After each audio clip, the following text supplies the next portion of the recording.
करता हूँ। आप सभी को सादर प्रणाम। हम सभी लोग योग दर्शन का स्वाध्याय कर रहे हैं और स्वाध्याय की श्रृंखला में क्रम में हम समाधिपाद देख रहे हैं और समाधिपाद का जो अभी तक हमने देखा है वो 4 सूत्र तक देख लिया है। ये चौथा सूत्र वृत्ति सा रूप्यम इतरत्र। कल की कक्षा में हमने ये सूत्र और इसका व्यास भाष्य जो है वो पूरा कर लिया था, जो आपके सामने इस समय है। और कल की कक्षा में एक बात ये कही थी कि इस सूत्र को लेकर के और इसके भाष्य को लेकर के आप लोगों के कुछ प्रश्न हो सकते हैं, कुछ बातें समझ में ना आई हो, तो अब आप लोग पूछ सकते हैं धूमधाम से। यदि किसी का कोई प्रश्न हो, विचार किया हो, आप लोगों ने चिंतन किया हो, व्यक्तिगत स्वाध्याय किया हुआ हो तो बताइए।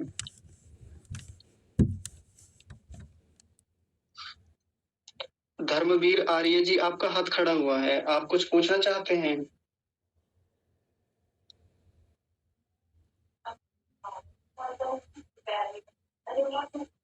किसी को कुछ नहीं पूछना?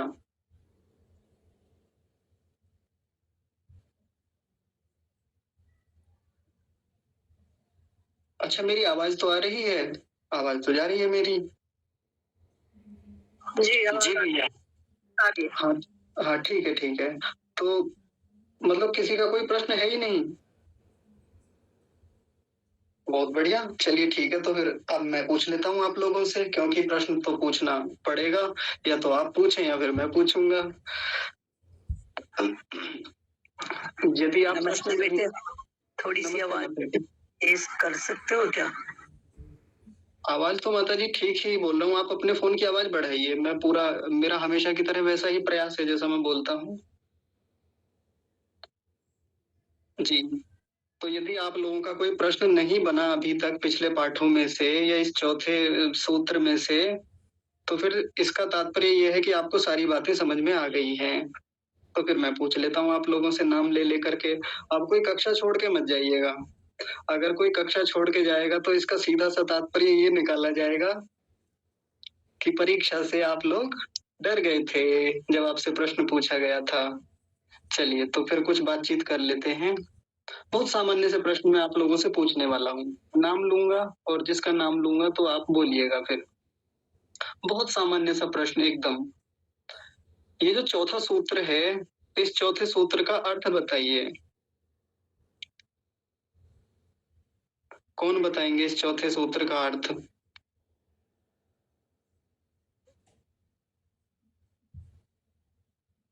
बताइए।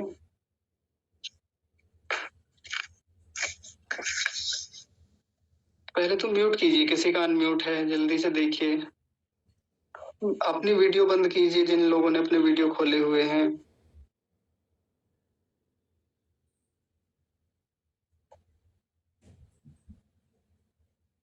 बड़ी अजीब बात है।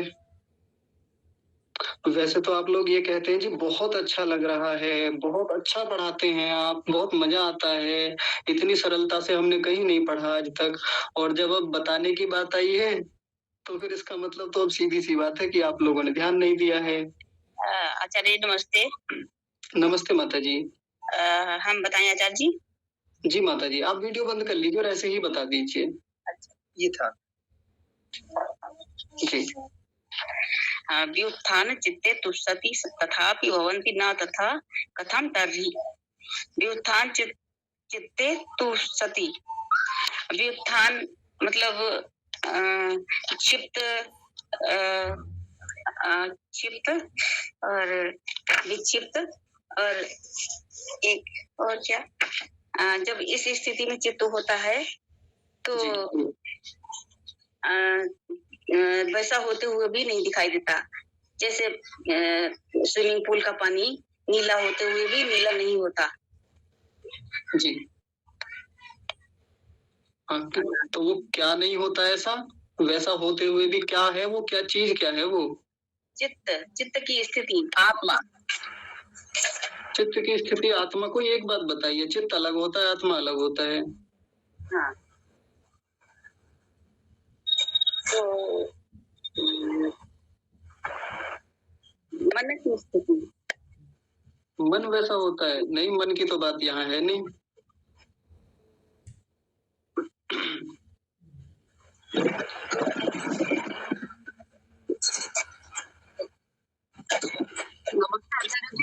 क्वेश्चन रिपीट कीजिए प्लीज, आप बताइए आचार्य जी।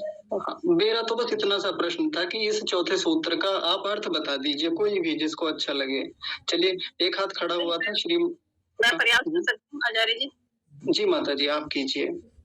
इसमें इसका ये अर्थ है वृत्ति सारूप्य मित्र इत्र इतरत्र का कि वृत्तियां जैसे होती हैं, आत्मा अपने आप को वैसे समझ आता है जैसे हमारी वृत्ति होती है।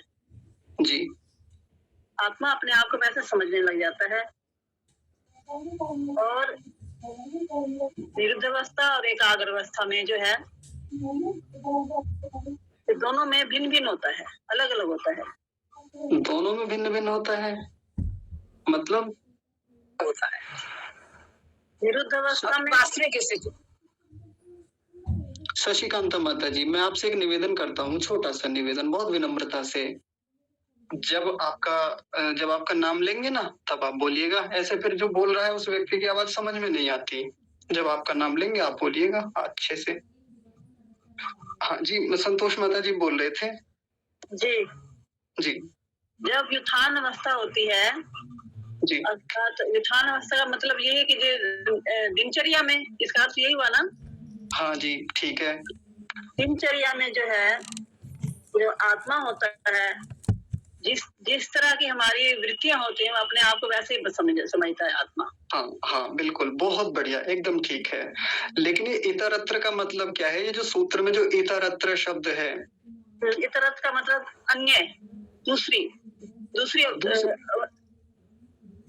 हाँ, दूसरी क्या, अन्य क्या अवस्था। हाँ, कौन सी अवस्था?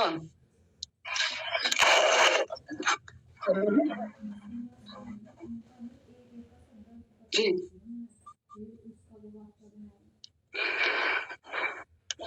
चलिए कोई बात नहीं माता जी, आपने प्रयास बहुत बढ़िया किया, यहाँ तक जितना भी किया था बहुत सुंदर प्रयास था। एक बार श्रीमान कक्षा में कल ही मैंने ज्वाइन किया, मुझे पुष्पा धारा जी ने मेरे को दिया है लिंक आपका, मैंने हाँ कल जी, पहली बार।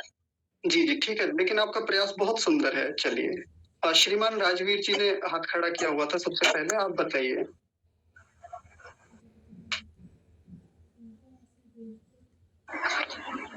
जी श्रीमान जी बोलिए, श्रीमान राजवीर जी।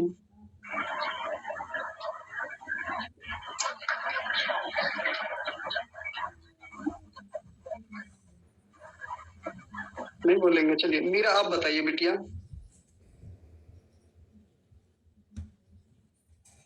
अनीता माता जी।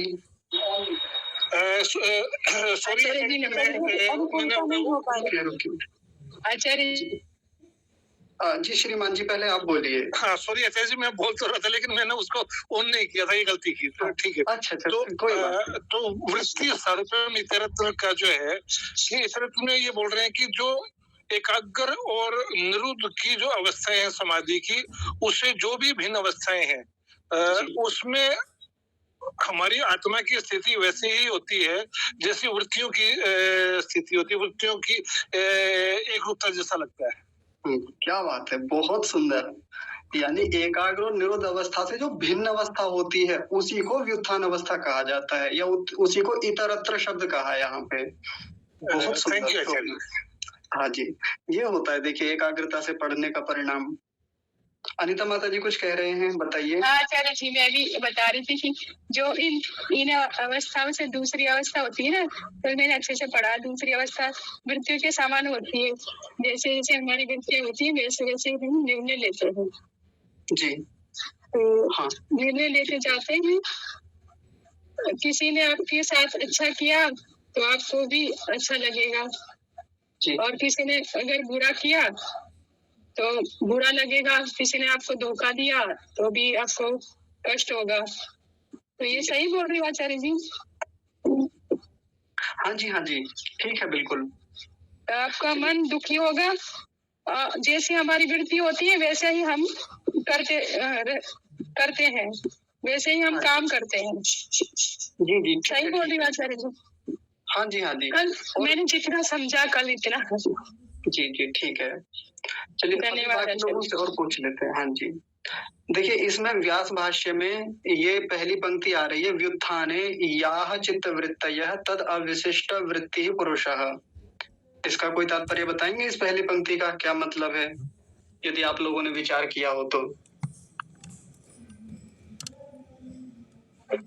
जी आचार्य जी। हाँ जी दीपक जी। जी व्युत्थान की स्थिति वैसी होती है जैसे जिस प्रकार का पुरुष दिखता है, मतलब जैसे पुरुष प्रतीत होता है वैसी चित्त की वृत्तियां होती हैं। नहीं उल्टा बोल गए आप, जैसी चित्त की वृत्तियां होती हैं वैसे ही पुरुष भी प्रतीत होता है। हाँ उसी के समान, अविशिष्ट शब्द आ रहा है ना, अविशिष्ट का मतलब समान, वैसा ही। जी हाँ जी जी, बहुत सुंदर, शोभनम, एकदम बढ़िया। यानी जो बात सूत्र में कही गई है वही बात यहाँ पहली पंक्ति में बोल दी महर्षि व्यास जी ने। जी ठीक है, अब आगे कोई बताएंगे? मन और आत्मा का एक ही रूप में दर्शन करता है ना, आत्मा व्युत्थान अवस्था में, मतलब मन और आत्मा पुरुष एक ही मान करके व्यवहार करता है व्युत्थान की स्थिति में। जी बिल्कुल बिल्कुल, जैसे चित्त की वृत्तियां होती है ना, बाहर से जैसा ज्ञान आ रहा होता है वैसा ही पुरुष अपने आप को प्रतीत करता है, महसूस करता है। ठीक है, तो कोई इस पंक्ति का तात्पर्य बताएंगे, ये जो लिखा हुआ है अलग रंग से, एकमेव दर्शनम ख्यातिरेव दर्शनम?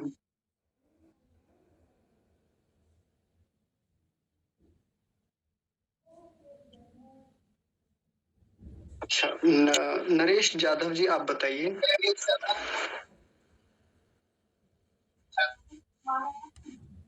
नरेश जाधव जी आप बोलेंगे? हाँ जी आचार्य जी नमस्ते। नमस्ते जी। उसमें आपने उदाहरण दिया था वो अपने क्या स्विमिंग पूल का उदाहरण दिया था, वैसे ही मतलब समझ लेता है अपने आप को, जैसे दर्शन करता है वैसा ही अपने आप को समझ लेता है, उसे वैसे ही ख्याति बना लेता है अपने आप को। नहीं इस पंक्ति का बताना है, एकमेव दर्शनम ख्यातिरेव दर्शनम, बस इस पंक्ति का तात्पर्य है।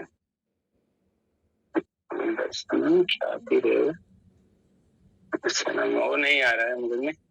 अच्छा चलिए कोई बात नहीं, और देख लेते हैं। बेला जैन माता जी आप बताइए। सादर नमस्ते आचार्य जी, प्रयास करती हूँ। हाँ जी जी। तो सूत्र है हमारा, एकमेव दर्शनम ख्यातिरेव दर्शनम।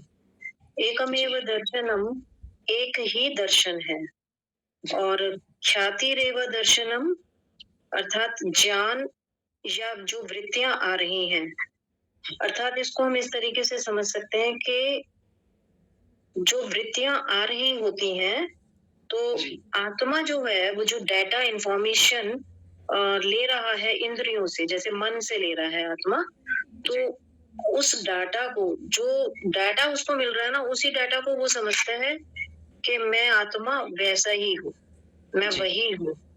या इसको वैसे भी समझ सकते हैं कि चित्त और इंद्रियों के माध्यम से जिन विषयों का ज्ञान जीवात्मा प्राप्त करता है उसका नाम है वृत्ति। और जब चित्त में जब ये वृत्तियां डाटा के रूप में जब उतरती हैं तो जीवात्मा उसको देखता है, और जीवात्मा का मुख्य कार्य जो मैंने आपसे समझा तो वो चित्त को देखता रहता है। बस चित्त जो जो कार्य करता है वो जीवात्मा उसको देखता रहता है, और वो समझता है जो ये हो रहा है वो मैं ही हूँ, जबकि आत्मा का अपना स्वरूप और अपने गुण जो है वो भिन्न है। बहुत सुंदर, शोभनम। यानी एक ही दर्शन है आत्मा के लिए तो बस, और वो क्या है, वो ख्याति। और ख्याति क्या है, जो वो ज्ञान बाहर से आ रहा है, जो वृत्तियां आ रही हैं, बस वो ही दर्शन है उसके लिए तो, और कोई दर्शन नहीं है। और कुछ नहीं देखता जीवात्मा, सीधे सीधे जीवात्मा किसी विषय को नहीं देखता, ना वो किसी रूप को देखता, ना पुस्तक को देखता, ना दीवार को देखता, कुछ नहीं, वो बस चित्त को देखता है। यानी उस ख्याति, वो जो वृत्ति आ रही है बस उसको देखता है जो चित्त तक पहुंची है। ये है इसका मतलब एकमेव दर्शनम ख्यातिरेव दर्शनम का। आगे एक बात कही, चित्तम अयस्कांत मणि कल्पम। ये अयस्कांत मणि क्या होता है, कोई समझाएंगे अयस्कांत मणि क्या है यहाँ पे? चुंबक। चुंबक। हाँ ठीक है, चुंबक है ये। तो चुंबक यहाँ किसको कहा गया? शशिकांता माता जी अब आप बताइए। हाँ हाँ सुनिए आचार्य जी, ऐसा है जैसे मेरा चित्त है और एक जीवात्मा है। अगर मेरी चित्त एक चुंबक के समान, अगर चित्त और आत्मा मेरी एक लोहे के समान है। अगर चुंबक शक्तिशाली है और आत्मा मेरी कमजोर है तो उसे अपनी ओर खींचेगी, तो क्या होगा, आत्मा पे बहुत प्रभाव पड़ेगा जो तुम्हारे चित्त में। और यदि आपका लोहे का टुकड़ा मजबूत है और तुम्हारा चित्त चुंबक तुम्हारी थोड़ी कमजोर, वो उसकी तरफ खिसकी चली जाएगी। तो जो आत्मा के गुण होंगे वो अपना चित्त पर प्रभाव डालेगी। ये है। हाँ ठीक है, बहुत सुंदर, बड़ा अच्छा प्रयास है आपका। लेकिन हाँ, वो डालेगी। और इसी में आपसे एक बार क्वेश्चन पूछे, अब मेरे समझ में क्लियर, मैं संस्कृत की नहीं हूँ, लेकिन इसका भाव पूरा आपने जो कल बताया था, मैंने स्वाध्याय किया, कई बार मैंने तो औरों को बताया, अपने मन में भी मैंने किया। तो यही है कि ये आत्मा बस देखती है कि चित्त में क्या है। अगर आत्मा मजबूत है तो चित्त उसकी तरफ खिंच जाएगा, यदि आत्मा तुम्हारी कमजोर है तो तुम गलत काम की तरफ जाओगे। जी माता जी, बहुत बढ़िया। मैं जानता हूँ आप संस्कृत वाले नहीं, आप गणित वाले हैं। इसलिए इस आत्मा को मजबूत बनाना है स्वाध्याय करके, कमजोर नहीं बनाएगा। जी वो एक अलग प्रसंग है, अभी बात करेंगे उस पर, रुक जाइए। हाँ बस ये टोटल है। आपको बताऊं, मूल विषय जो है अभी पहले उस पर रहकर बात करेंगे। ऐसे तो करना क्या है क्या नहीं करना वो बात की बात है, पहले जो यहाँ कहा जा रहा है उसको देखते हैं हम अभी। तो ये जो पंक्ति है, इतनी चित्तम अयस्कांत मणिकल्पम सन्निधि मात्रोपकारी, कोई इसका अर्थ समझाएंगे केवल इतनी पंक्ति का? आचार्य मैं बताऊं? हाँ जी सौरभ जी, आप बताइए। आचार्य, जैसा मतलब हमारा जो आत्मा है ना, जैसे वो वृत्ति के समान जो संगति करता है ना, उस वैसा समझता है और वैसा दर्शन करता है, या वैसा ही अपने आप को मानने लगता है। नहीं, ये तो ऊपर हो गई ये बात। तो केवल इस पंक्ति का जो मैंने अंडरलाइन की है, चित्तम अयस्कांत मणिकल्पम सन्निधि मात्रोपकारी, ये वाली पंक्ति, इसका अर्थ अलग है, इसमें तो एकदम प्रसंग ही अलग है। आचार्य जी मैं प्रयास करूं? रुक जाइए, मीरा बताएंगे, क्योंकि मीरा का नंबर भी नहीं आया, अभी बोल रहे हैं। मीरा आप बोलिए बिटिया। आचार्य जी, मुझे थोड़ा पता है। तो चित्त मतलब चुंबक की भांति आत्मा का सन्निधि मात्र से उपकारी करता है। मतलब आत्मा अपने प्रयत्नों से भी मतलब मन के माध्यम से कार्यों को करता है, और बिना आत्मा उस रूप में कहता भी नहीं है, और उसके सहयोग से मतलब उसके सन्निधि पास में निकट रहने के कारण भी मन आत्मा का उपकार करता रहता है। मतलब बहुत सारे कार्य मन सन्निधि मात्र से भी करता रहता है आत्मा के, बिना प्रयत्न से, बिना किसी विशेष प्रयत्न के। कैसे उदाहरण से बताइए। आचार्य जी, बहुत से प्रयत्न हम अपने मतलब जैसे हमें देखना है, हम अपने हमने मन को आदेश दिया तो इंद्रिय से जुड़ गई, नेत्र इंद्रिय से उसे देखने लगे। लेकिन कभी कभी पीछे से ऐसे कुछ ऐसे कोई ध्वनि आ गई तो एकदम से मन स्वतः वहां मतलब कर्णेंद्रिय से भी जुड़ गया, तो ये स्वतः भी अपने आप भी कार्य करता रहता है, मात्र सान्निध्य रहते हुए भी कार्य करता है स्वतः, बिना प्रयत्न के, बिना आदेश के भी। ऐसा कुछ मैंने समझा आचार्य जी।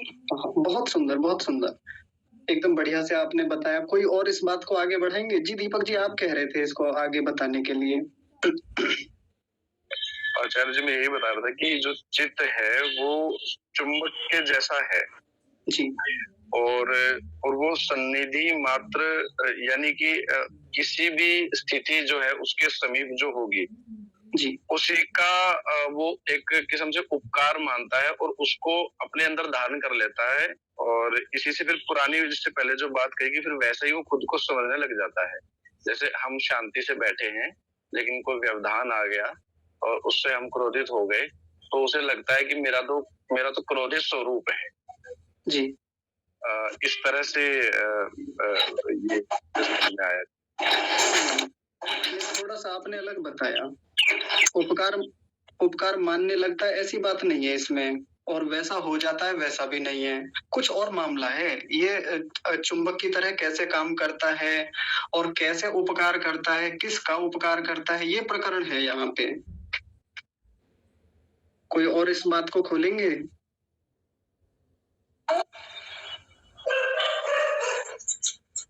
चित्त वैसा हो जाता है आचार्य जी, और उपकार आत्मा का होता है। हाँ जी। चित्त जो है हमारा चित्त चुंबक है, और जैसे इसके पास वृत्ति आती है, ये उसको धारण कर लेता है और धारण करके आत्मा को दे देता है, और आत्मा अपना स्वरूप वैसा मानने लग जाता है। हाँ, बहुत सुंदर, ये बात कह सकते हैं, ये बढ़िया है एकदम। ठीक है, कोई और खोलेंगे इस पंक्ति को, क्योंकि इसमें तो बहुत लंबी बात मैंने की थी, कई सारे उदाहरणों से कहा था, बहुत गहरी बात है इसी पंक्ति में। जी, आपने रोबोट का उदाहरण दिया था कि जैसे रोबोट अपने आप भी काम करता है, कुछ उसको हम कमांड देते हैं तो भी काम करता है। तो कुछ चीजें हम प्रयत्न द्वारा भी करते हैं, और कुछ मुझे पता नहीं चलता लेकिन हो जाता है चीजें। ये आपने एग्जाम्पल दिया था। हाँ बिल्कुल जी। माता जी आप बताइए बिल्ला माता जी। जी, ओम सागर नमस्ते आचार्य जी, प्रयास करती हूँ। हाँ जी। तो इसमें है कि चित्त जो है वो अयस्कांत मणि के सदृश है, अर्थात चुंबक की तरह वो कार्य करने लगता है, और सन्निधि मात्र से मतलब समीपता से पुरुष का उपकार करता है, अर्थात आत्मा का। तो उसको हम एक उदाहरण, आपने बहुत सुंदर का उदाहरण दिए हैं, वही उदाहरण मैं लेती हूँ। जैसे एक व्यक्ति सोया हुआ है जी, और बगल में कहीं आसपास बहुत तेज या घर में ही कोई विस्फोट होता है जी, तो जो हमारी श्रोत्र इंद्रियां हैं, हमारे जो कान हैं, वो तो सुनते हैं, सोए हुए भी इंद्रियां तो सुन रही हैं। वहां से मन या चित्त कहें, वो डाटा इंफॉर्मेशन भेजता है आत्मा को। तो एक तरीके से कहें कि ये मन जो है उपकार करता है आत्मा का। जी। अगर मन तक डाटा नहीं जाए, मन या चित्त का आत्मा से कांटेक्ट ना हो समीपता के कारण, जैसे कि चुंबक और लोहे का हमने अभी समझ ही रहे हम सब लोग, तो अगर ये समीपता के कारण इसको ना दे पाए तो कितना नुकसान हो सकता है। या हम लोग रसोई घर में माँ बहन भोजन बना रहे हैं और जाके हम चेक करने गए, भाई सब्जी बनी नहीं बनी, या जो भी हमारा खाना बन रहा है उसको हमने गलती से जाके उसको बिना ध्यान के उसको प्लेट हटा दी, या चेक कर रहे हैं हम उसको, तो एकदम से क्या होगा कि भाप जो 100 डिग्री टेम्परेचर से भी ऊपर का भाप है, उससे हाथ जल जाएगा। मतलब जैसे भाप थोड़ी सी आई तो हम चित्त ने डाटा एकदम दे दिया, मतलब जैसे न्यूरॉन्स को ब्रेन को मैसेज जाता है ना, ऐसे ही यहाँ से ये डाटा बहुत इमीडिएटली ये काम होता है, जितनी देर में हम बता रहे हैं इतनी देर में तो काम भी हो जाता है। तो वो कहता है आत्मा को मैसेज देता है कि ये बहुत गर्म है, और आत्मा जो है फिर उसको प्रेरणा देता है और हाथ हटा लिया जाता है। इसी प्रकार जीव विज्ञान में हमने बचपन में पढ़ा, कांटा चुभा, हमने हटा लिया। कुछ ही क्षण होते हैं, लेकिन ये डाटा इंफॉर्मेशन वहां तक जाता है चित्त के द्वारा, समीपता आ गई इसमें, और चुंबक का कार्य ये चीजें। बहुत सुंदर, एकदम ठीक है, बहुत बढ़िया माता जी ने एक्सप्लेनेशन दी इसकी। चलिए मैं इसको थोड़ा सा खोल देता हूँ, आप लोग ध्यान से समझेंगे इस बात को। देखिए इसमें लिखा हुआ है चित्तम अयस्कांत मणि कल्पम सन्निधि मात्रोपकारी। ये जो चित्त होता है ये कैसा होता है? अयस्कांत मणि के समान, यानी चुंबक के समान होता है। जैसे चुंबक होता है वो लोहे के पास जाए तो यदि चुंबक बड़ी है तो लोहा अपने आप खिंच के आ जाएगा, या लोहा बड़ा है तो चुंबक स्वयं खिंच के उधर चली जाएगी। तो हमको दिखने में तो ऐसा लगता है कि हम ही मन को चलाते हैं।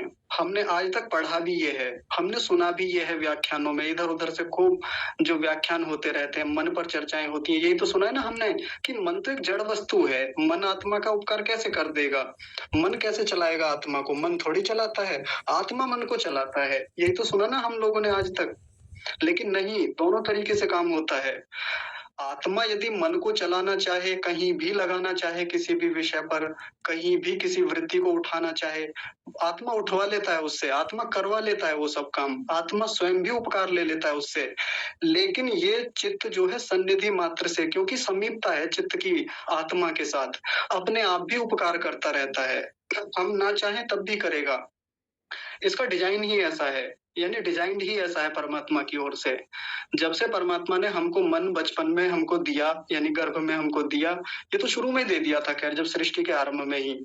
तो जब से ये चित्त हमको दिया है तब से ही ये हमारा यानी आत्मा का उपकार करने में लगा हुआ है। तो बहुत सारे उदाहरण बताए थे, आज एक और नया उदाहरण देखिए, आपको बहुत रोचक लगेगा। मान लीजिए मैं बैठा हुआ हूँ इस समय यहाँ कुर्सी पर, और कुर्सी पर बैठे हुए अचानक से पीछे से मेरी पीठ पर आकर एक मच्छर बैठा, मच्छर या कोई कीट बैठा आकर के, और जैसे वो बैठा आकर के उसने काटा। काटने के बाद में त्वचा पर संवेदना गई, यानी त्वचा पर एक वृत्ति गई, और वो जो वृत्ति यानी संवेदना है वो कहाँ जाएगी? मन तक जाएगी। तो वो मन चूंकि चुंबक की तरह आत्मा के साथ लगा हुआ है, आत्मा को तुरंत भेज देगा एकदम डाटा, इंफॉर्मेशन, या वृत्ति कहते हैं, ज्ञान कहते हैं, ख्याति कहते हैं, बहुत सारे नाम हैं, एकदम भेजेगा। ये काम आत्मा ने नहीं किया था, ध्यान से सुनिए। चेतन तो आत्मा ही है, मन तो जड़ वस्तु है, लेकिन देखिए शुरुआत कहाँ से हुई थी? शुरुआत कहाँ से हुई? बाहर से हुई थी। बाहर से कोई संवेदना आई थी, बाहर से कोई वृत्ति आई थी। क्या आत्मा ने शुरुआत की थी यहाँ से कि देखो मच्छर आएगा, मच्छर बैठेगा, काटेगा, और तब काटेगा तो एक सूचना भीतर तक आएगी पीड़ा की, काटने की, या वो जो भी टच होगा, स्पर्श होगा, उसकी संवेदना जब भीतर तक आएगी। क्या ऐसा आत्मा करता है कभी? हाँ करता है। कई बार कोई कीड़ा आके हमारे हाथ पे बैठ गया, तब हम देखते हैं कि हाँ अब बैठ रहा है, अब काटना शुरू करेगा, अब अपने दांत गाड़ेगा, अब संवेदना मन तक जाएगी, मन से फिर मुझ तक एकदम पहुंचेगी। ऐसा भी करता है आत्मा, लेकिन दूसरी तरीके से भी तो काम होता है, पीछे से, उल्टी ओर से। उधर से संवेदना बाहर से आ रही है, मन तक जाएगी, मन से, क्योंकि मन क्या है? चुंबक की तरह काम कर रहा है, उपकार करता रहता है, हम ना चाहें तब भी करेगा। और देखिए मैं आपको एक अभी 2-3 दिन पहले का ताजा उदाहरण बताता हूँ, बहुत शानदार, बहुत आनंद आया मुझे इस उदाहरण को लेके। अभी मैं अपने खेत में था, काम कर रहा था, काम करते करते मैं आगे बढ़ रहा था थोड़ा थोड़ा, मतलब वहां घास थी, खरपतवार थे, उनको साफ कर रहा था। करते करते आगे तक बढ़ा, तो जैसे मैं थोड़ा आगे पहुंचा, अचानक से बहुत तेज बड़ी सुगंध मेरे नासिका तक पहुंची। ध्यान से समझिएगा, मेरे नासिका तक जो बड़ी अच्छी गंध पहुंची, जैसे चमेली की होती है, बिल्कुल ऐसी गंध आई। अचानक मैं खिंचा चला गया उधर को, मैंने कहा देखूं तो सही ये गंध आ कहाँ से रही है। तो हमारे खेत पर हमने हरसिंगार होता है ना, पारिजात, वो उसका एक पौधा लगा रखा है, वो लगभग 6-7 फुट का हो गया है अभी वर्तमान में। तो उस पर फूल आ गए हैं, और वो इतने महकते हैं, बहुत शानदार। देखिए आत्मा का कोई रोल नहीं है अभी तक। आत्मा ने मन को प्रेरित नहीं किया था कि जाओ जाके सूंघो, ऐसा नहीं किया था। पहले उधर से गंध आई थी, उधर से वृत्ति आई थी, कहाँ पहुंची? नासिका तक जाके टकराई, नासिका से वो वृत्ति कहाँ पहुंची? मन तक। और मन अयस्कांत मणि है, या अयस्कांत मणि के समान आत्मा तक लगा हुआ है। आत्मा तक वो इंफॉर्मेशन भेजी और मैं तुरंत जागरूक हो गया। अब देखिए ध्यान से सुनिए, ये कैसे हुआ था? ये उधर से हुआ था, बाहर की ओर से काम। अब मैंने भीतर से शुरू किया काम। कैसे शुरू किया? मैंने भीतर से मन को आदेश दिया, और मन ने किसको आदेश दिया? नासिका को। और मैंने जाके नासिका कहाँ टिका दी? इस बार फूल पे जाके टिका दी, वहीं पौधे पर। मैंने कहा देखो तो सही, क्या यहीं से आ रही है गंध? और जाके देखा तो वो गंध वहीं से आ रही थी, और बड़ी अच्छी, बड़ी प्यारी गंध थी। ये है इस पंक्ति का तात्पर्य।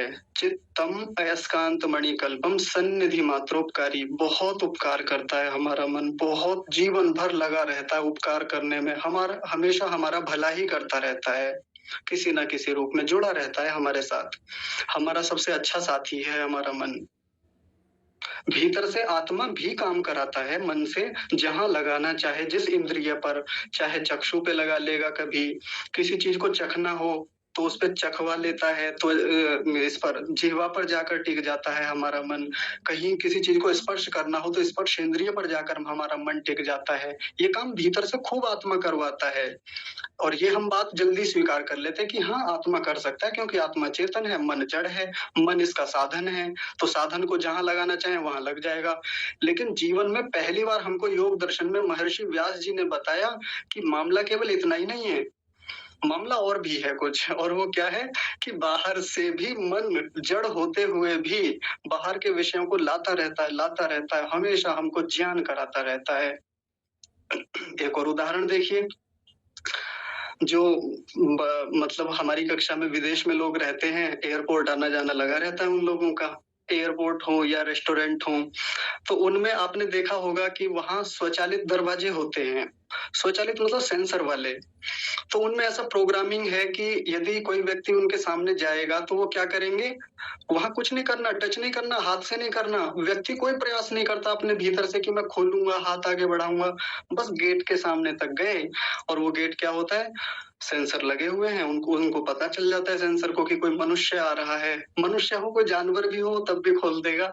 तो मनुष्य के होने से, उसकी संवेदना पाने से अचानक से गेट खुलता है और फिर जैसे ही मनुष्य ने भीतर एंट्री ली वो ऑटोमेटिक आके क्लोज हो जाता है, बंद हो जाता है। सन्निधि मात्र से उपकार करता है। मनुष्य की सन्निधि हुई और तुरंत अपना काम करना शुरू कर देता है। वो जड़ है, ध्यान से समझेंगे, एकदम सटीक उदाहरण है यही वाला जो यहाँ समझाना चाह रहे हैं। जड़ वस्तु है वो जो गेट जो है वहां पे, लेकिन देखिए जैसी सन्निधि हुई, सन्निधि मतलब निकटता हुई, समीपता हुई किसी मनुष्य की, किसी व्यक्ति की, तुरंत खुल जाता है। और आजकल ऐसी टेक्नोलॉजी हमारे घरों में लगने लगी हैं। लोग अपने दरवाजों में, लाइट में, पंखों तक में लगवा लेते हैं। जैसे व्यक्ति ने कमरे में प्रवेश किया तो मनुष्य का सेंसर यानी सन्निधि प्राप्त होते ही पंखा चल जाता है, लाइट जल जाती है, व्यक्ति निकला, लाइट बंद, पंखा बंद। बहुत कमाल की चीज है। नल होते हैं, रेस्टोरेंट में मिल जाएंगे, या जो आजकल तो वॉशरूम में भी ये सब चीजें लोग अपने घरों में लगवाने लगे। वो जो टैप होता है, नल होता है, उसमें सेंसर लगा होता है। कोई किसी प्रकार से टोंटी नहीं घुमानी है, कुछ नहीं दबाना उठाना, कुछ नहीं, सीधा हाथ लगाएं, उसके नीचे सेंसर है। सन्निधि मात्रोपकारी, सन्निधि मात्र से उपकार करता है। उसके नीचे हाथ गया और पानी ऑटोमेटिक आता है अपने आप से। और तो और पानी ही नहीं, उसके बराबर में भी आता है जो सोप, यानी वो लिक्विड फॉर्म में जो वो साबुन होता है, वो भी निकल के आता है अपने आप से। हाथ हटा लेंगे, वो गिरना बंद हो जाता है लिक्विड। और हाथ धुल के जैसे हाथ अलग किए, एकदम से पानी बंद हो जाता है। सन्निधि मात्र से उपकार करता है। कितनी शानदार व्यवस्था है। आप सोचिए, किसी को लगेगा ये तो जड़ वस्तुएं हैं। देखिए जड़ वस्तुएं चेतन वस्तुओं को स्वचालित कर रही है, यानी उनको संचालित कर रही है, उनका उपकार कर रही हैं। कोई आध्यात्मिक व्यक्ति ने जब पहली बार ऐसा देखा होगा, मान लीजिए कोई व्यक्ति पहाड़ों में रहता हो, कभी ज्यादा टेक्नोलॉजी से, विज्ञान से उसका वास्ता न रहा हो, और अचानक से आके ऐसी टेक्नोलॉजी वो कहीं शहर में देखे, वो क्या कहेगा, यार इन पश्चिम वालों ने, पाश्चात्य जो लोग हैं, इन वैज्ञानिकों ने देखी कैसी गलत व्यवस्था बनाई है। ऐसे वाला, ऐसे थोड़ी होता है कि जड़ वस्तुएं भी चेतन वस्तुओं का ऐसे उपकार कर देंगी अपने आप से ऑटोमेटिक, कोई व्यवस्था नहीं, स्वचालित रूप से करेंगी। ऐसा नहीं हो सकता, मैं नहीं मानूंगा। यदि उसको कोई पहली बार बताए पहाड़ों में जाके, वो मानेगा ही नहीं, लेकिन जब आके देखेगा तब पता चलेगा कि हाँ सच में ऐसा होता है।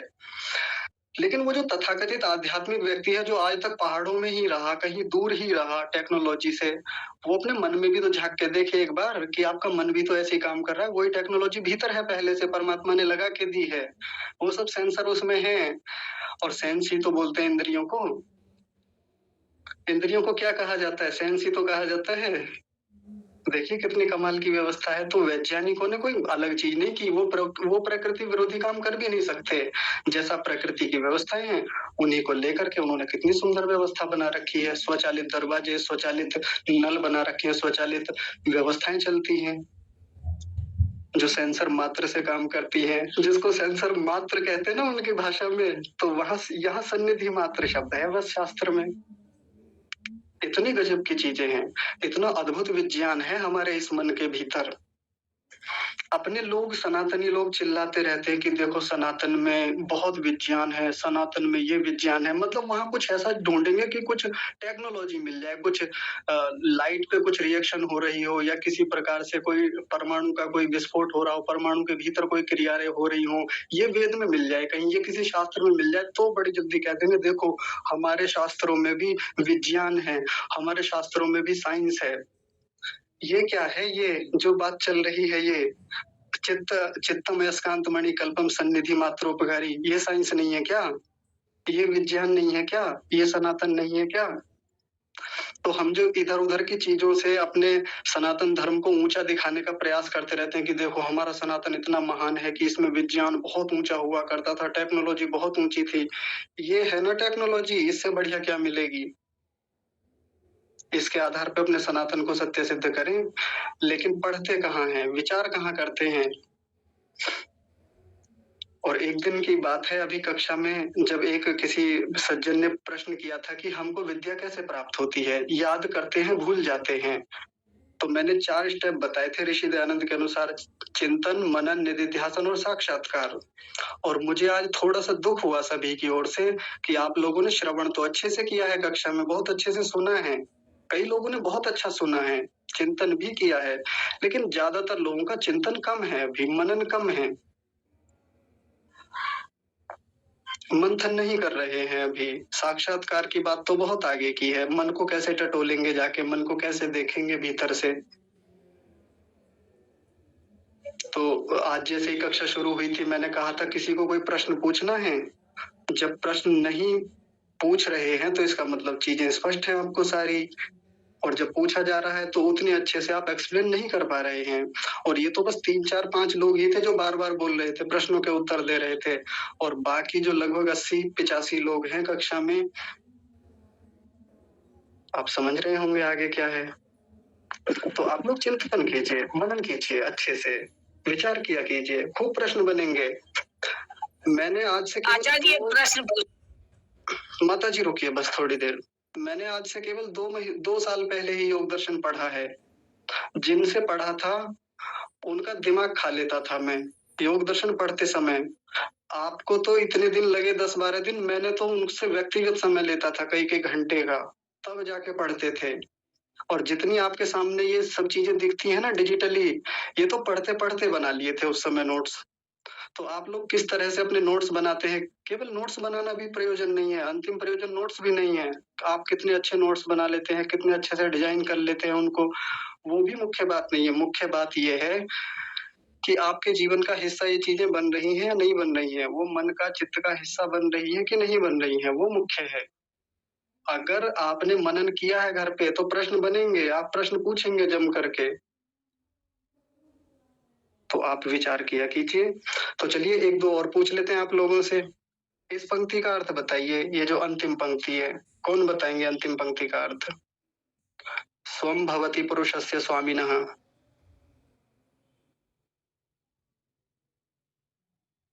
अंकुश जी आप बताएंगे? नमस्ते आचार्य जी। नमस्ते जी। जी वास्तव में ये मेरा प्रश्न है जी, ये मुझसे हुआ नहीं है, इनको समझ में नहीं आया ये। अच्छा ठीक है, बाकी लोगों से पूछ ले रहे हैं फिर बताएंगे। ठीक है जी।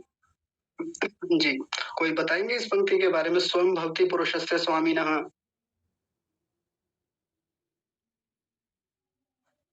आचार्य जी, मन पुरुष मतलब उसकी एक संपत्ति है। मन मतलब आत्मा मन का स्वामी है, स्वामी है उस पर। आचार्य जी, मैंने कल कक्षा नहीं दी, भैया आवाज कट रही है। हाँ मीरा आपकी आवाज कट रही है बिटिया। जी आचार्य जी, हम ये कह रहे हैं कि आत्मा मतलब मन का आत्मा स्वामी है, उसका धन है, मन आत्मा का धन है। तो मैं कल कक्षा नहीं ले पाई थी, तो इसलिए मैं स्पष्ट नहीं कर पा रही हूँ, लेकिन इतना पता चल रहा है कि मन आत्मा का धन है, वो उसका स्वामित्व है उस पर। हाँ बिल्कुल ठीक है एकदम। कोई और समझाएंगे इस वाली बात को, कैसे है वो उसका स्वामी, आत्मा जो है, या मन उसका धन कैसे है, संपत्ति कैसे है? गुरुजी उसको बोध कराता रहता है इसलिए। हाँ बिल्कुल, बहुत बढ़िया है, उसके एकदम जैसे नौकर होता है बिल्कुल उसकी तरह काम करता है। जी बस यही इसीलिए स्वामी हो सकता है। हाँ जी, और कोई आचार्य जी? हाँ। आचार्य जी, चित्त केवल इंफॉर्मेशन देता है आत्मा को जी, हर चीज की इंफॉर्मेशन देता है कि अभी ये घटित हो रहा है ऐसा और वैसा, लेकिन जो कार्य करना होता है उसका आदेश तो आत्मा ही देती है, अंतिम आदेश तो। हाँ जी बिल्कुल। इस तरह से वो उसका स्वामी है, चित्त का स्वामी आत्मा है, इसी वजह से। हाँ, जो जैसा वह कहेगा आत्मा वैसा चित्त करेगा, चित्त केवल बोध कराएगा आत्मा को। हाँ बिल्कुल ठीक है, बहुत बढ़िया। क्योंकि मन जड़ है ना, और जड़ परोपकार मतलब परार्थ होता है, आत्मा चेतन, इस वजह से मन आत्मा का धन है, वो उस पर स्वामित्व स्थापित कर सकता है। अच्छा जी, इस कारण होने के कारण। हाँ ठीक है, बहुत सुंदर शोभनम। ये चर्चा भी और आगे आएगी अभी कि परार्थ और स्वार्थ क्या होता है, ये भी बहुत बढ़िया बता दिया। चलिए मैं थोड़ा सा इसको खोल देता हूँ। प्रश्न कर सकती हूँ यदि अनुमति हो? जी बताइए, पहले बताइए। आवाज आ रही है? हाँ बताइए ना। आचार्य जी, मेरा प्रश्न है कि करते तो सभी इंद्रियां ही हैं संचालन पूरी प्रकार से, तो यहाँ पर कहीं आया है कि आत्मा निष्क्रिय है, तो आत्मा को कर्ता क्यों कहा जाता है? मतलब कर्ता तो वास्तव में इंद्रियां ही हैं, मन, इंद्रियां बाहर, मतलब हर चीज इंद्रियों के माध्यम से होता है, लेकिन आत्मा किस रूप में करता है, मतलब वो कैसे करता है, ये समझ नहीं आता आचार्य जी। हाँ, वो वही चर्चा करेंगे जहाँ आत्मा को निष्क्रिय कहा है। आत्मा निष्क्रिय ही होता है, आगे कहा है, तो वहाँ चर्चा करेंगे इस बारे में कि क्यों निष्क्रिय है आत्मा, फिर भी मतलब निष्क्रिय होते हुए भी कैसे कर्म कैसे करता है। यह निष्क्रिय का होना सच में निष्क्रिय है क्या? निष्क्रिय का मतलब क्या वही होता है कि खाली बैठ जाना, कुछ ना करना? वो देखेंगे। या कैसे इच्छा करता है, प्रयत्न कैसे करता है, वो चर्चा वहीं देखेंगे। ठीक है जी आचार्य जी। हाँ चलिए, तो मैं आचार्य जी छोटा सा प्रश्न मेरा था। जी जी बताइए। आपने जैसे कहा कि मन भी कार्य करता है, तो ऐसा कहना ठीक रहेगा या हम ऐसा कहें कि मन केवल प्रेरणा देता है या मतलब ज्ञान देता है, सही कहा जाए तो? इस विषय में जानना है थोड़ा सा जी। हाँ बताते हैं। देखिए इतने सारे उदाहरण जो दिए थे उनमें मन जो है प्रेरणा भी देता है, वृत्ति भी देता है, लेकिन सामान्य भाषा में सबको समझाने की दृष्टि से ये कहा ही जाता है कि मन भी आत्मा को चलाता है। जैसे कुछ उदाहरणों से समझते हैं।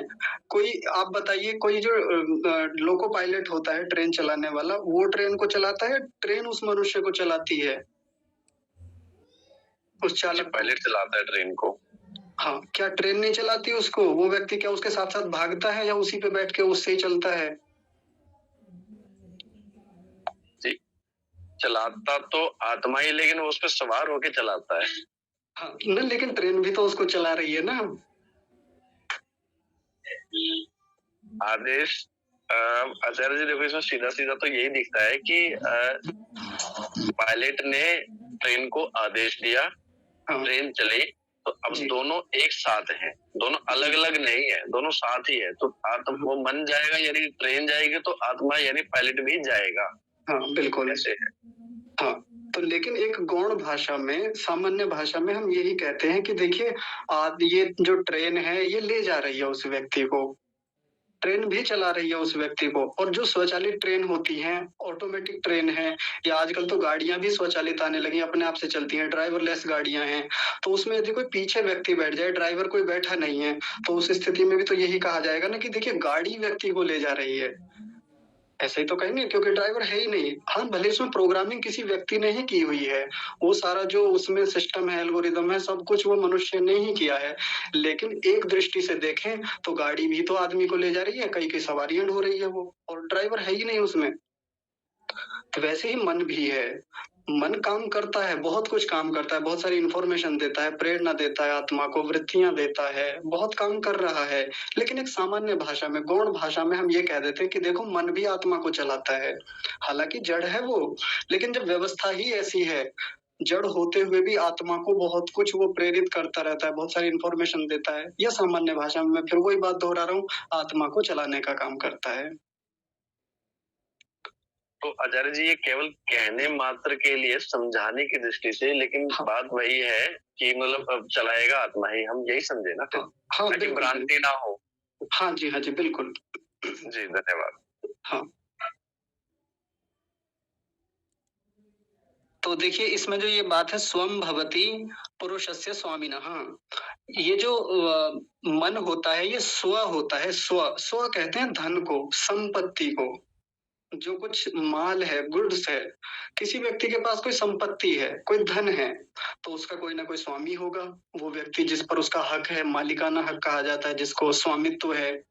तो किसी भी चीज पर किसी का जो अधिकार होता है तो वो उसका स्वामी कहलाता है, और वो जो वस्तु है वो उसका क्या कहलाएगा? संपत्ति कहलाएगा। जैसे मेरे हाथ में ये फोन है, ये मेरी संपत्ति है, ये मेरा स्व है, और मैं इसका स्वामी हूँ, मैं इसका उपयोग लेता हूँ, मैं इसको जैसे चाहे वैसे ऑपरेट करता हूँ, वैसे चलाता हूँ, मैनेज करता हूँ, तो ये मेरी संपत्ति हो गई। वैसे ही मन भी जो है वो आत्मा की संपत्ति है।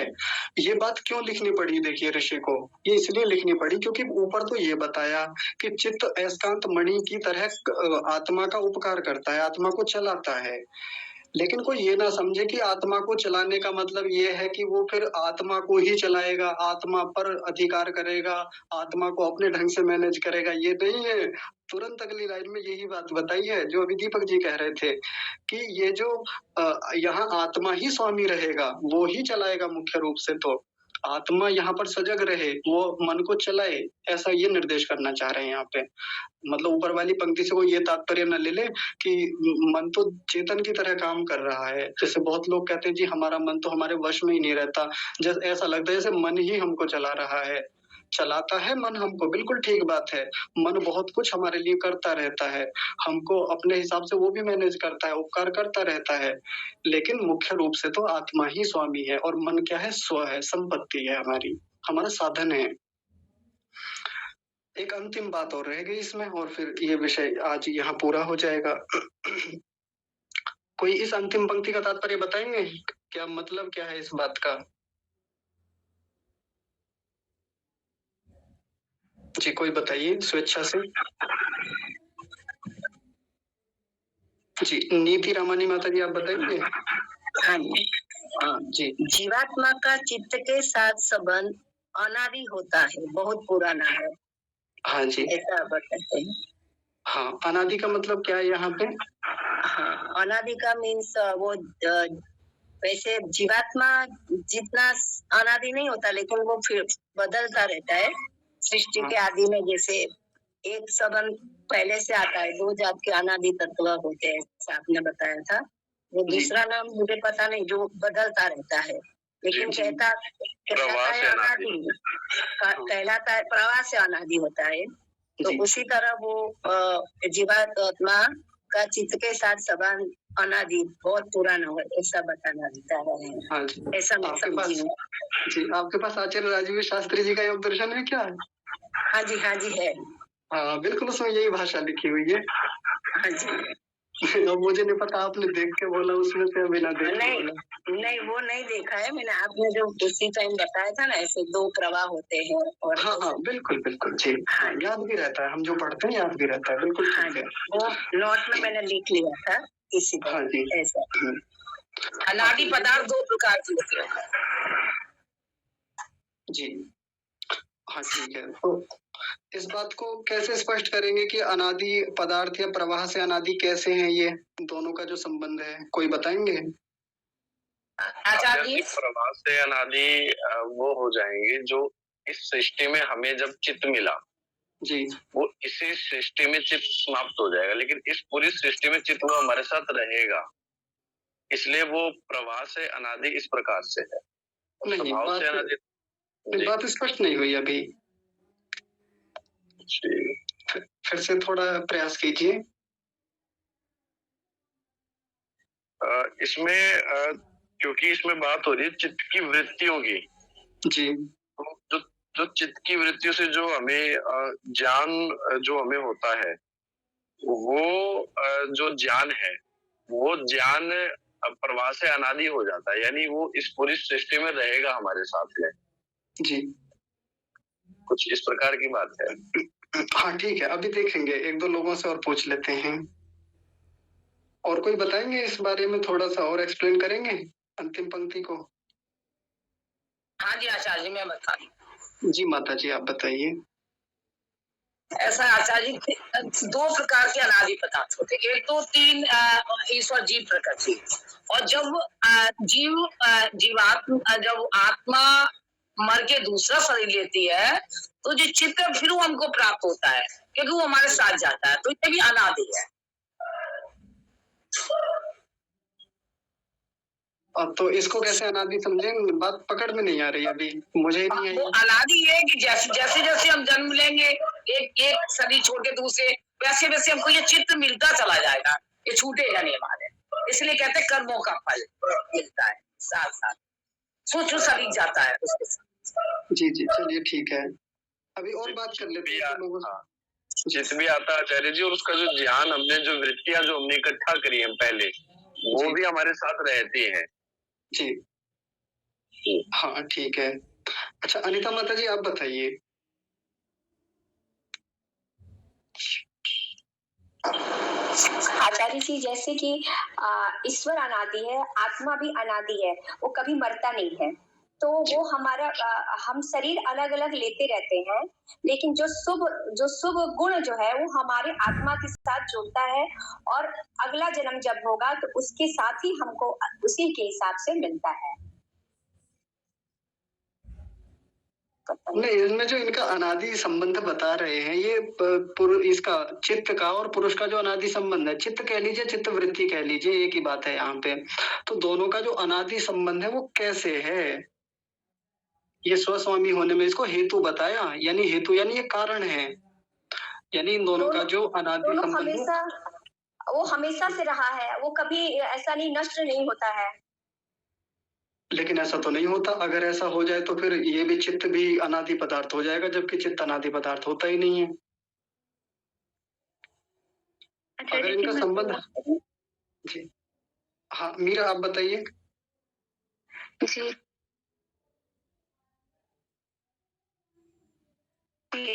जी आचार्य जी, अनादि इस रूप में है जैसे कि आत्मा कभी नष्ट नहीं होता ना, लेकिन मन नष्ट होता है। जैसे कि हम कोई एक मुक्ति को प्राप्त योगी होता है, जब वो मोक्ष को प्राप्त होता है उस समय उसका मन विलीन हो चुका होता है, मतलब प्रकृति लय हो चुका होता है मन, तो उस समय मन नष्ट हो चुका होता है। और या फिर जब सृष्टि का प्रलय होता है तब मन नष्ट हो चुका होता है, उस समय वो नष्ट होता है। इसके बाद जैसे ही आत्मा शरीर धारण करता है उसके साथ मन पुनः जुड़ जाता है, तो इस रूप में वो अनादि है। जैसे कि सृष्टि को भी हम अनादि कह सकते हैं कि वो प्रवाह से अनादि है, और मिटती भी है, ये भी शक्ति है, मिटती भी है और रहती भी है हमेशा। तो इस रूप में भी अनादित्व है उसका, और नष्ट और एक समय में नष्ट भी होती है। तो ये अनादि का प्रवाह हो सकता है, और अच्छे से एक्सप्लेन नहीं कर पाई मैं आचार्य जी। इतने तक ठीक है, अभी और इसमें थोड़ी स्पष्टता की आवश्यकता है। सागर भाई कुछ कह रहे हैं क्या, हाथ खड़ा किया हुआ है? नमस्ते भैया। नमस्ते जी। भैया पिछली कक्षा को तो मैं ले नहीं पाया था, मगर जो पीछे के समय में योग दर्शन आपके संग पढ़ा था तो कुछ चीजें मुझे पुनः स्मृत हो रही है। संभवतः मैं गलत भी हो सकता हूँ, मगर मैं अपनी ओर से एक प्रयास करना चाहता हूँ। जी भैया, जैसे कि आत्मा कभी भी अकेला नहीं जाता है, यानी कि जब वो साधक या किसी व्यक्ति की मृत्यु होती है तो वो कभी भी अकेला नहीं जाता है। आत्मा के साथ में उसकी वृत्तियां जाती है, संस्कार जाते हैं, स्मृतियां जाती हैं, तो ये सब चित्त के अंदर आता है और कर्माशय जाता है। तो ये चारों चीज हमारे चित्त के अंदर ही समाहित होती है। तो जैसे आत्मा मूर्छित अवस्था में रहता है, और जैसे ईश्वर की न्याय व्यवस्था में जब वो किसी शरीर को प्राप्त करता है, चाहे वो कोई भी प्राणधारी हो जीव, जब वो प्राणधारी जीव को प्राप्त करता है तो वो जो चित्त के अंदर जो उसकी वृत्तियां, संस्कार, कर्माशय और स्मृतियां जो रहती है, ईश्वर की न्याय व्यवस्था में उससे वो पुनः प्राप्त होती है। और यह क्रम तब तक चलता है जब तक जीवात्मा को मोक्ष की प्राप्ति नहीं हो जाती है। तो उसके हिसाब से यह अनादि कहा गया है, जहां तक मुझे ऐसा लगता है। जी ठीक है, अभी पूरी तरह से स्पष्टता आ नहीं रही बात में, ये प्रवाह से अनादि संबंध कैसे है दोनों का, कोई और करेंगे इस बात को स्पष्ट? भैया स्मृतियां तो कभी भी मिटती नहीं है ना, वो तो चित्त में हमेशा ही रहती है, आत्मा के साथ में रहती है, वो तो कितना भी कुछ कर ले हम।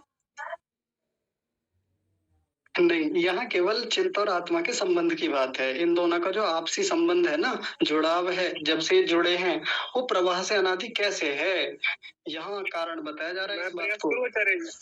हाँ जी करिए। जैसे किसी भी जीवात्मा का मोक्ष होता है ना जी, तो मन उसके साथ नहीं जाता, वो वृत्तियां भी साथ में नहीं जाती। हाँ, उसकी मतलब आत्मा मोक्ष में चला जाता है। तो जब दोबारा उसकी मोक्ष की अवधि समाप्त हो जाती है तो ईश्वर उसे पुनः मन के साथ भेजते हैं, और यही क्रम बार बार चलता रहता है। इस वजह से इसको बोलते हैं कि भाई पुरुषस्य अनादि संबंधो हेतु। हाँ, क्या बात है, बहुत सुंदर, ये है असली उत्तर। आचार्य जी थोड़ा सा मैं बताऊं? जी चौधरी साहब आप बताइए। हाँ आचार्य जी, पहले तो मैं क्षमा चाहता हूँ जी। मैं कक्षा में तो जुड़ गया था, पर मैं यात्रा में था ट्रेन में। जी कोई बात नहीं। इसलिए मैंने अपना माइक नहीं खोला था। अब मैं घर पहुंचा हूँ, अभी मैंने माइक खोला है। हाँ जी, हाँ जी, जी। अभी मेरे से पहले जो भाई साहब बता रहे थे जी, ये ठीक है। इसमें थोड़ा सा मेरा ये है कि जब तक मुक्ति नहीं होती जी, तब तक आत्मा और जो दूसरे उसमें जाता है, दूसरे जन्म में जाता है, तो वो उसी मन को साथ लेके जाता है। हाँ जी, बिल्कुल। और जब मोक्ष हो जाता है, मोक्ष में पहुंच जाता है, तो आत्मा अपनी मोक्ष की जो अवधि है जी, 36,000 बार प्रलय और सृष्टि वाला जो अवधि होती है जी, तब तक वो उसमें वहां आनंद के साथ विचरण करती है। और जब वो दोबारा जन्म लेती है तो फिर उसको नया मन मिलता है, पुराने वाला नहीं मिलता है। हाँ जी, बिल्कुल ठीक है। तो इतना ही अभी तक मैं जो हूँ। हाँ, ठीक है, बिल्कुल ठीक है, एकदम आपने बढ़िया बताया। मैं प्रयास करूँ आचार्य जी। जी माता जी, आप बता के इसको फिर पूरा कर दीजिए, फिर मैं अंतिम करता हूँ इसको। जी जी। ओम सादर नमस्ते आचार्य जी। जी, तो इसमें एक शब्द आ रहा है ना, अनादि से संबंध है ना। तो सभी प्रबुद्ध भाई बहनों ने बहुत अच्छे से जवाब दिया। तो इसमें क्या है कि आत्मा जब शरीर छोड़ती है तो स्वयं अकेली नए शरीर में नहीं जाती है। ये जो शरीर है वो स्थूल शरीर कहलाता है। आत्मा अपने साथ एक सूक्ष्म शरीर भी होता है जिसमें बुद्धि, महातत्व और ज्ञानेंद्रियां, कर्मेंद्रियां, तन्मात्राएं, तो ये सब ईश्वर ने ऐसी व्यवस्था करी हुई है। ये सूक्ष्म शरीर के साथ, आत्मा के साथ नए शरीर में व्यवस्था इनकी होती है, जाती है। तो ये प्रवाह से, इस प्रकार से ये प्रवाह में जाता है। और दो प्रकार से नहीं जाता, जो अभी सभी ने बता ही दिया। प्रलय अवस्था में ईश्वर इसको नष्ट कर देते हैं, तोड़ मरोड़ देते हैं, इस आत्मा के साथ नहीं जाता। और एक और है मोक्ष अवस्था में। फिर ईश्वर जब नया जन्म देते हैं, नया शरीर देते हैं, तब उनको वो नया मन, बुद्धि, चित्त, अहंकार तब देते हैं। तो इतना ही कहना चाहूंगी। धन्यवाद। हाँ जी, जी ठीक है। चलिए अब इसको समाप्त करते हैं, सभी लोग ध्यान से सुनेंगे। देखिए ऊपर से फिर से आइए, यहाँ से स्वम भवति पुरुषस्य स्वामिनः। ये जो आत्मा है ये स्वामी होता है और मन जो है उसका साधन होता है। क्यों होता है? तो उसका हेतु बताया जा रहा है, कारण है कि इसका कारण इसलिए, ये कारण है कि पुरुष और चित्त का अनादि संबंध होता है। इसको कारण बताया जा रहा है इसमें, क्योंकि ये पहले से ही चला आ रहा है। इसलिए ये आत्मा जो होता है ये स्वामी होता है और चित्त जो होता है उसका स्व होता है, संपत्ति होता है। अब ये प्रवाह से अनादि कैसे होते हैं?